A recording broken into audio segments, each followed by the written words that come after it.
Good afternoon. Naririnig niyo ba ako? Am I clear?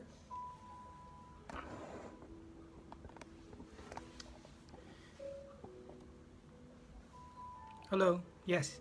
Um, it's been a while since I've done an FB Live. In fact, it's been a while since I've been active on social media on matters politics. I logged out from well, let me start. For those of you who are new to my FB page, my name is Rocky. My page is Cocky Rocky. I started this 2016, end of 2015, early 2016. For those of you na matagal nang kasama ko dito, we've been together for almost 6 years now. This page, sorry, medyo maingay. We're renovating our house, so medyo maingay. They're cutting tiles right now. Ingay talaga niyan. So pasensya na po.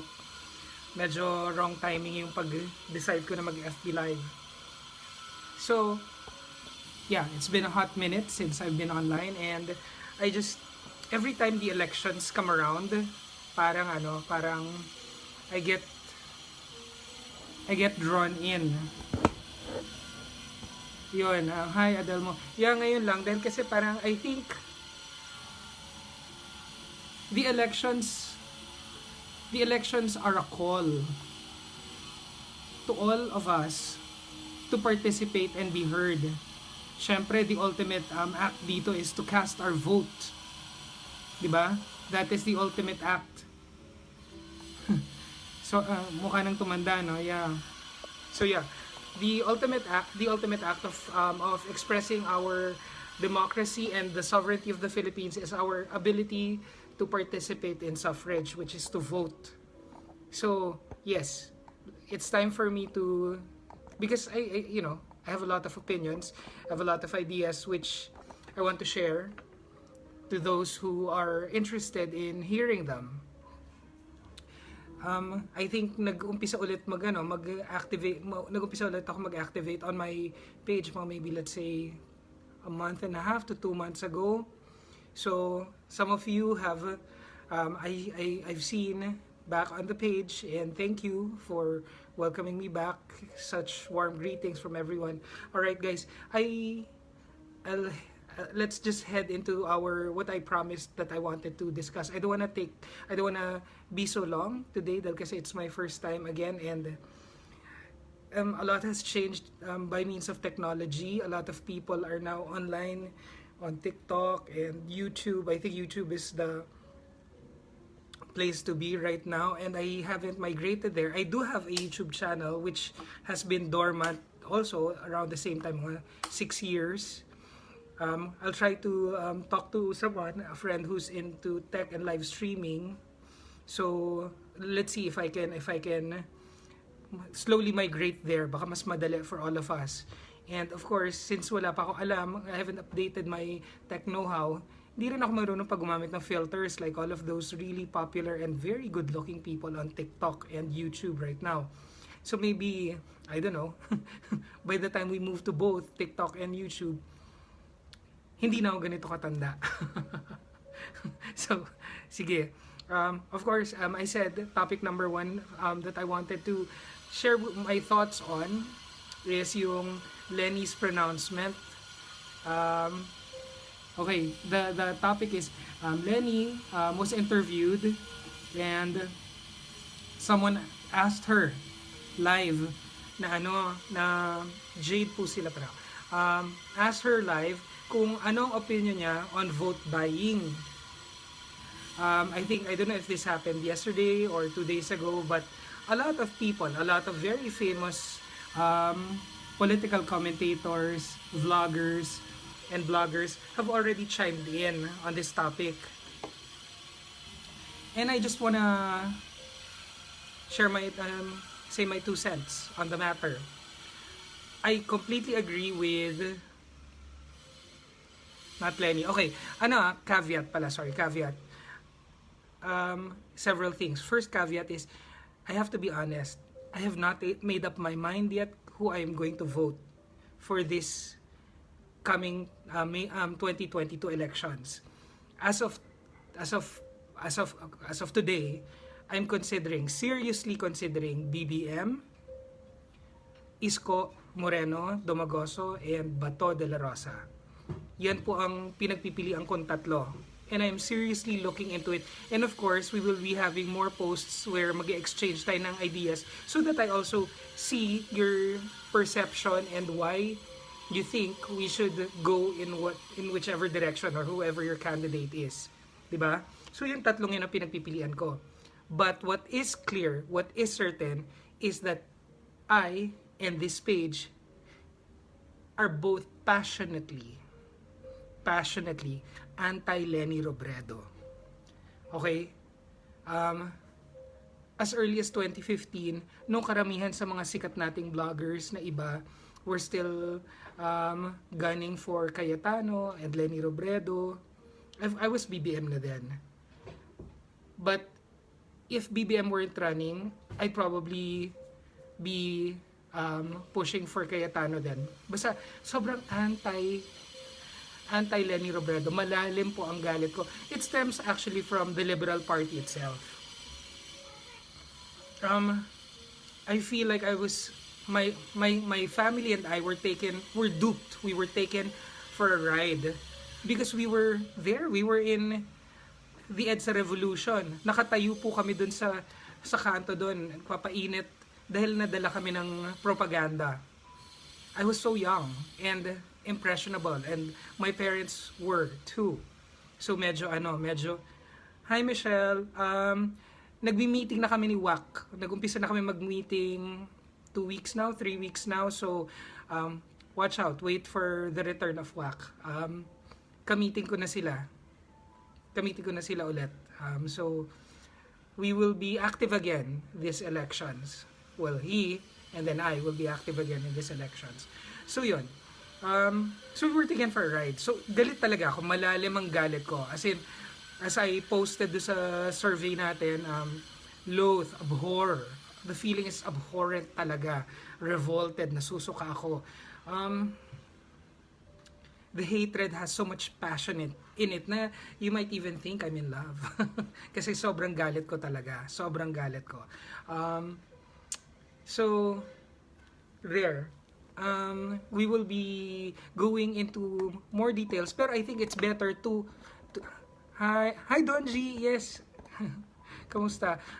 What I want to do is really unpack ideas that are being packaged well by the Liberal Party. The Liberal Party lang as a side note, not just in the Philippines, but all the way till the US and other countries where the liberal parties have been dominating, have been a force to contend with year after year, election after election. Masters of propaganda yan. Grabe ang propaganda machinery niyan. Ang lalim ng bulsa, ang daming pera, ang daming resources at their disposal. They have not just political machinery, but media, entertainment, historians, academicians at their beck and call. They have all of this because they have all the money and the resources in the world. So, since, let's be honest, the world is shaped by perception, by the way we see things. We interact with the world by how we respond to the things that are around us. And if we are constantly bombarded by well-packaged, beautifully adorned and presented lies, falsehoods, paano na lang tayo nga na nakakaintindi? We have a higher level of cognizance than most people. I assume that the people on my wall are here because what they really want is a discussion, a conversation, an exchange of ideas that have content, that have meat. Hindi to puro galit lang, hindi lang to. Although I am a professed propagandist and lobbyist, that's why I don't really write on facts and data, but I write on perceptions and emotions and impressions and reactions to things. So, grabe ang liberal. ang Liberal Party. Grabe sila mambola. Of course, they're second only to other organizations like the Communist Party, Communism, and the ISS and ISIL. Mas malakas at mas magaling ang propaganda machines sa mga yan. Pero grabe ang Liberal Party. Even here in the Philippines, grabe. They are well planned, well coordinated, and well thought out. The propaganda is like imperialism. It really attacks you so subtly. Pinapasok sa isipan mo, shaping your perception into believing their lies. Case in point, EDSA 1 or EDSA Revolution. Let's stop calling it people power because I'm upset that they have laid claim to the term people power when in fact it is a very small sampling of the population, the entire population of the Philippines. The people who stood in EDSA and the noisemakers around the Philippines at that time are not a representation of the feelings, the sentiments, and even the thinking of the Philippines at that point in time. Yes, they're well-oiled machinery, yes. So, yun. Let's start with Leni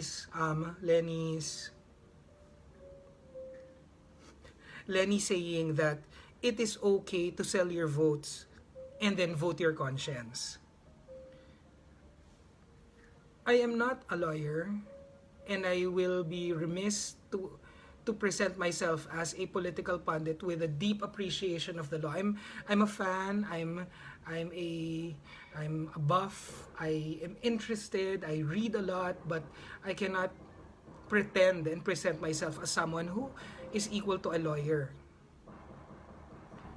But, marunong naman po tayo magbasa ng COMELEC Omnibus Election Code. Malinaw naman po talaga doon na bawal po magbenta at bumili ng boto. Vote buying is illegal. And no one in government, no parent, di ba, nanay siya ng bayan. Kahit hindi na nga siya nanay ng bayan kahit nanay na lang siya ng mga anak niya. No person in authority, no law-abiding citizen should even say that, even if it passes your mind like a fanciful thought or wishful thinking. You should never verbalize that committing a crime is okay. Di ba? How can a person in government say that it is okay to commit a crime? More so a lawyer who passed the bar exam, who did all of the necessary bells and whistles, with all the bells and whistles and oaths and whatnot that make you a part of the law or law enforcement, di ba? How can you say that it is okay to commit a crime? Di ba? From a moral standpoint na lang. It's like saying na, di ba sinabi niya na parang okay lang kunin yung pera, maging practical tayo, pero iboto ang konsyensya. It's like saying okay lang pumatay ng tao, okay lang magnakaw, okay lang magsunog, okay lang mag-rape, basta wag ka magpapahuli. Ganun na ganun lang rin yun. Wala pong pinagkaiba yun sa sinabi mong, okay, patayin mo yung kapitbahay mo dahil gusto mo yung lupa, pero wag kang papahuli. Parang ganun yun. Or parang, sige, kailangan mo makapasa ng exam, so nakawin mo yung exam, yung test paper, aralin mo, huwag ka lang magpapahuli. At kung mahuli ka, huwag ka nga amen. Parang ganon. Ganon yung sinasabi niya. Isipin mo, anong klaseng magulang? Sige, ilayo na natin sa pagiging abogado niya dahil kasi mukhang after failing the bar exam once and barely passing the second time, parang wala pa rin tumatatak naman doon sa mga inaral niya at wala rin namang walang natira doon sa mga dapat niyang alam. So wag na tayo doon. Doon na lang sa isa kang mamamayan ng Pilipinas, isa kang magulang. Kailan naman naging okay na ituro kahit kanino. isipin mo, she was even on media, on mainstream. She was on media. I'm not sure if it was mainstream or social media where she was interviewed. I'm sorry, hindi ko na ni-research kasi it's so upsetting. Besides, ang dami na nag-comment. So, I assume we know what we're talking about, right? So, you're on media. Meaning your words and your messaging is amplified. The people who will hear it, the people whose minds, impressionable minds, you have access to, who you will be shaping, are hearing this. Sabi ng abogado, okay lang daw mag-commit ng crime. Sabi ng nanay, okay lang daw gumawa ng mali. Huwag ka lang papahuli doon sa nagbigay sa'yo ng pera. Yun, di ba? Huwag ka lang magpapahuli doon sa taong nagbigay sa'yo ng pera. Pero okay lang gumawa ng kamalian. Okay lang gumawa ng katarantaduhan. Huwag ka lang papahuli. Di ba? Napaka-upsetting.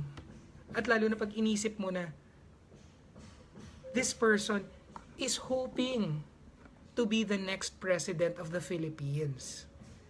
And what's even more upsetting there are people who profess to be academics, educators, even religious leaders, hypocritic, pious people who back her blindly, thinking that she is a better option only because she speaks a little more genteel, less of that Visayan twang that Manileños are not used to hearing or refuse to acknowledge as a normal way of speaking.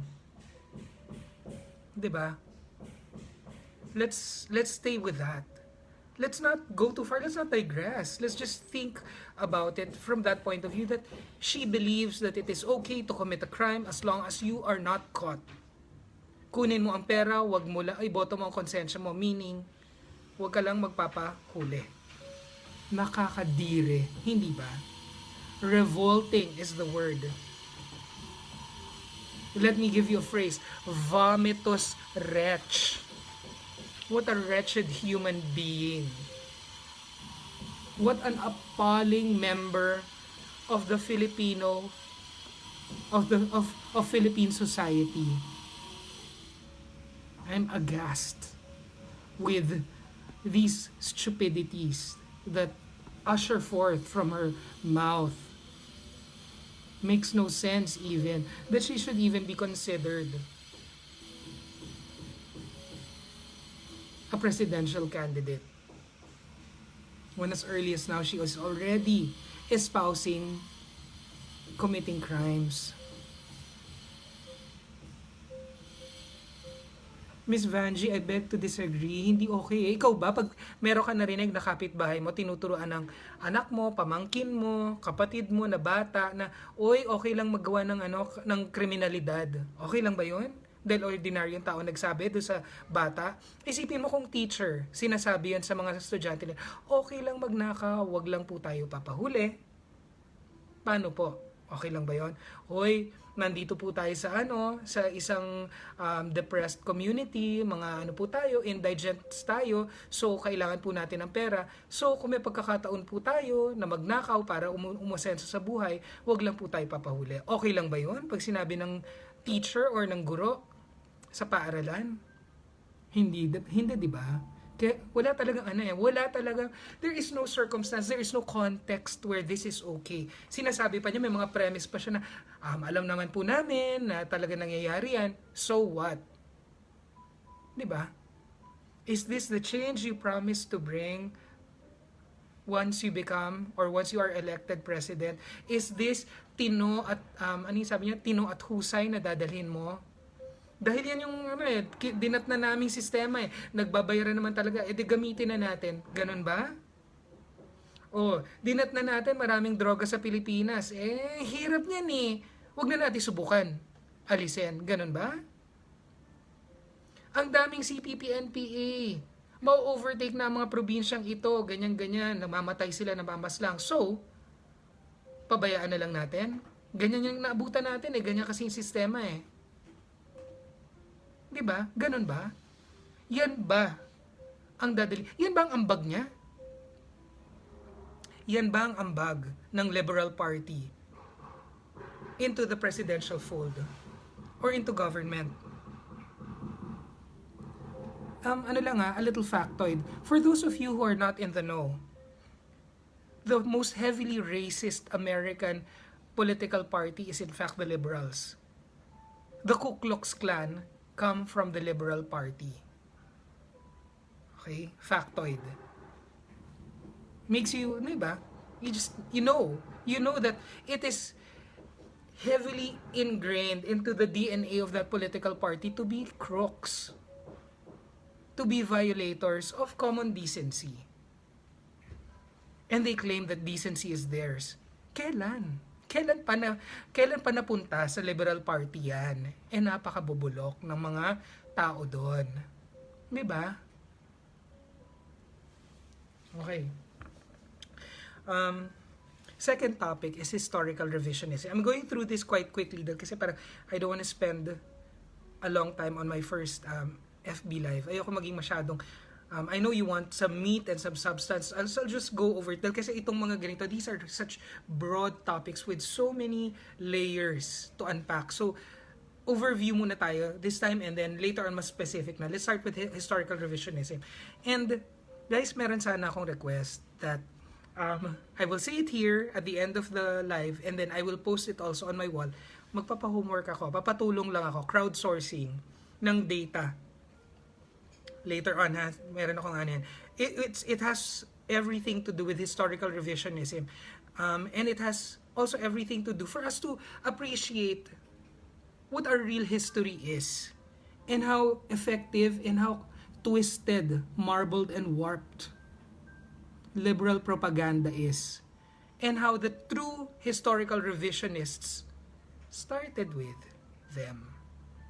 With Cory Aquino and her ilk. The people supporting her. Okay, historical revision.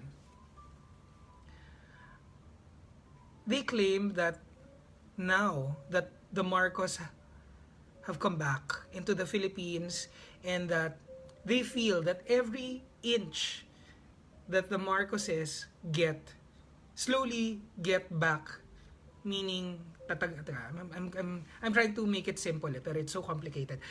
Every time that the Marcoses are able to return to the Philippines, become citizens of the country once again, live within the land that is Philippine territory, that they regain their rights as citizens of the country, their right to run for public office, their right to burial, their right to own property, their right to be seen as innocent before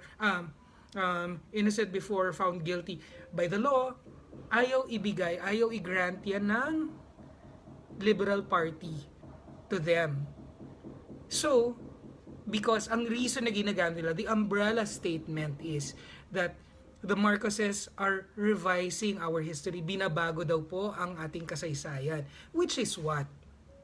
What history are they speaking of exactly? Na masamang tao ang mga Marcoses supposedly? Na mamamatay tao ang Marcoses supposedly? Na magnanakaw ang Marcoses supposedly? But those things cannot be judged in the court of public opinion. I believe there are hundreds of cases that have been filed against the Marcoses, and if the Liberal Party wins one, whether for real or by technical, doesn't really matter. If they win one, does not mean that they are guilty of all the crimes. It doesn't work that way with the law. Every single case must be won before we can say, hindi yan yung parang Vox Populi, Vox Dei, na parang the voice of the people's voice. No. Or falsis in uno, falsis in omnibus. No, it's not like that. Hindi porket naging guilty sila sa isa, guilty na sa lahat. Hindi po ganun yun. Or you lie in one, you lie in all. Hindi po pwedeng ganun. Hindi siya ganun. Doesn't work that way. They have to win every single case. So where is the revision there? They're called revisionists just because meron silang magandang nagagawa and then parang bumabang ulit ang pangalan nila dahil ang mga tao nabibilib na nagkaroon tayo ng Bangi windmills, air turbines, dahil ang ganda ng Ilocos, contrary to what Leni Robredo said in the London School of Economics, na napakaganda ng mga programs for culture ni Miss Amy Marcos. Is that why?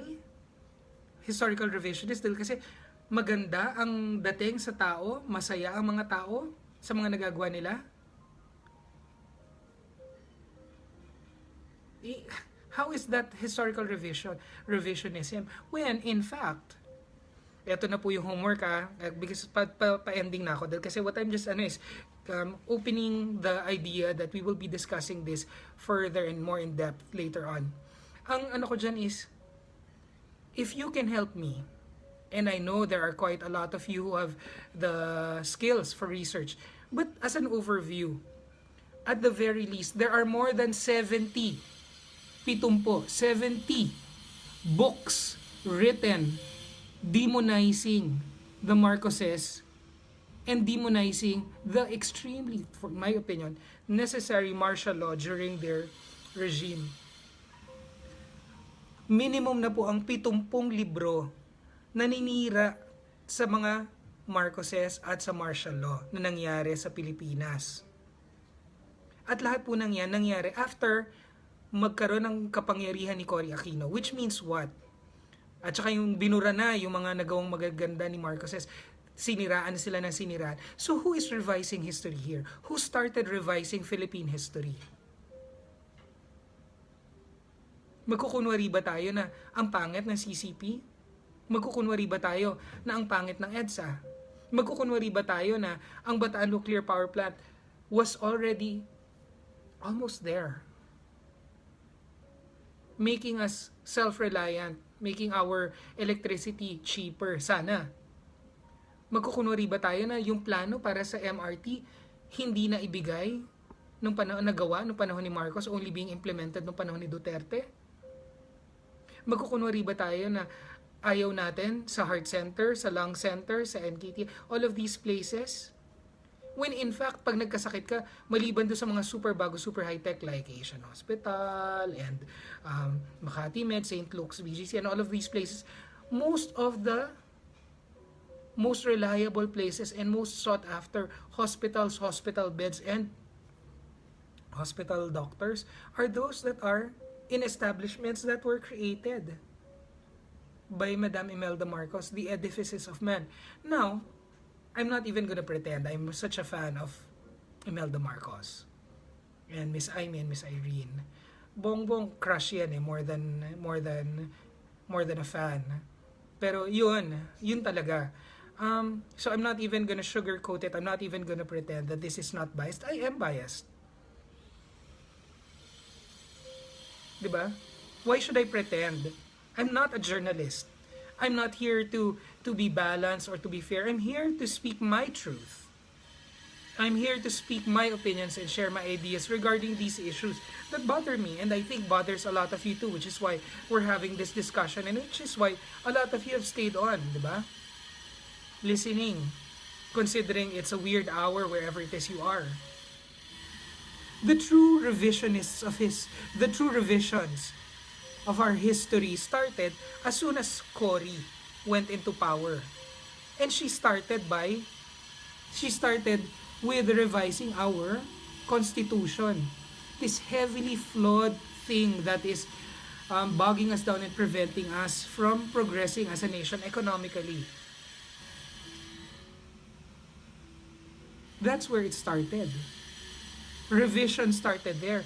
And then, like a well-oiled machine nga, sabi ng isang viewer kanina, sabay-sabay lumabas ang mga publications, mga libro, mind conditioning, celebrities, entertainment, all demonizing what was previously seen as successes, progress. They started revising the history of the Marcoses, and all the time before Cory came into power was immediately being changed. They were rewriting history with the aid of ABS-CBN, with the aid of Inquirer. They started historical revision every night, every time. Yeah, exactly. Perception engineering. 'Di ba? This is a multi-pronged attack. The schools are telling you, the churches are telling you, the TV shows and entertainers are telling you, books are telling you, newspapers are telling you, everywhere you look, they're telling you, they are slowly well, not slowly anymore, it's been 30 years that they've been revising history, tweaking here, tweaking there, curating it so that we do not see the truth anymore, only what they want us to see. Can you imagine that Karen Davila thinks she had the gall to actually tell Miriam Defensor Santiago and Manong Juan Ponce Enrile that it was a good time economically yung panahon daw ni Pinoy. E then nakatikim siya ng totoong talino, di ba? How can you claim na we were a progressive country because of numbers and because of media when on the streets you can see the dire poverty, how destitute the peoples were, and more than anything may mahirap naman because ever since may mahirap talaga sa Pilipinas, tuloy, maraming mahirap talaga, hindi naman nawawala. Pero nung panahon ni Marcos, yung mahihirap may pride, may dignity. Tumingin kayo ng pictures, mga cigarette vendors, mga nagtitinda ng mani at hopya sa Quiapo, sa Recto, sa Colon, for those of you from the Visayas, sa Colon, nakapustura, maayos, may dignidad ang tao, may dignidad maging Pilipino. Anong panahon ni Pinoy? Anong ginawa ni Dinky Soliman? Nilagay sa isang pader, tinago ang mga squatters dahil merong mga foreign dignitaries. Kasi alam nila na pag hinarap yung mga yan, ang mga tao ng panahon ni Pinoy, ang baba ng tingin ng Pilipino sa sarili nila. Wala silang pride, sirang-sira ang pakiramdam nila, ang baba ng pakiramdam ng Pilipino sa pagiging Pilipino niya. Kaya hindi ko talaga yung mga tao tumatawa na Imelda keeps saying that it's beauty, it's art, it's culture that matters. It is. Dahil maraming nagugutom na tao na walang dignity. Namamatay, tirik ang mata. Marami, tuloy-tuloy naman yan eh. Ang difference lang, kung mamatay ka sa gutom nung panahon dati ng mga Marcoses, you died feeling that you meant something. Your life meant something. Your being Filipino meant something. And every single time, a liberal president or a liberal regime happened in our country, being a Filipino was an embarrassment. I was an OFW most of the time that liberals were in power, and I felt I had to fight so much harder for a place on the table. No one wanted to hear, because no one wanted to hear my opinion, no matter how thoughtful it was, and how, no matter how they keep spousing that it's everyone has a voice. No one really wanted to hear us because there was no dignity in being Filipino during the time of the liberals. Konti na lang tayo na pinaglalaban pa rin kung sino tayo sa mga foreigners. That we are all equals in humanity. During the time of liberal regime in the Philippines, we were not equals in the international stage. It was, they crushed who we are. We were diminished to nothing. Our voices meant nothing. Our ideas meant nothing. No matter how productive a component of the global architecture we were. Nurses, engineers, artists, and all of those other things.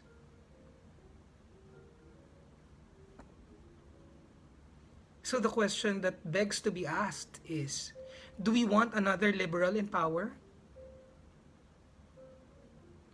Unpacking the truth when it has been so deeply hidden by layers and layers of engine of propaganda will take a while. But together, we can slowly do this. And maybe our small community will grow. And then what we talked about here, we share with others. And then slowly, everyone's eyes are slowly open. The layers and layers of lies that have been covering us and preventing us from seeing the truth will finally be lifted. So let's start this. Let's continue this. Give me some time to learn how to do this on YouTube and on TikTok perhaps, and then we will talk some more. But we'll continue to have discussions on the page. My first, I'm really going to ask this seriously. Crowdsourcing. Who can tell me or who can create a definitive list of all the books on martial law that were written and all the books on EDSA DOS, um, complete number sana, ideally. And if we can categorize them as local writers and foreign writers. So we can also see for ourselves how much money the liberals are spending to be able to utilize even foreign media to revise our history. All right? So on that note, I'm going to end our Facebook Live. Thank you for spending this afternoon with me, and I'll see you again very soon. Bye, guys.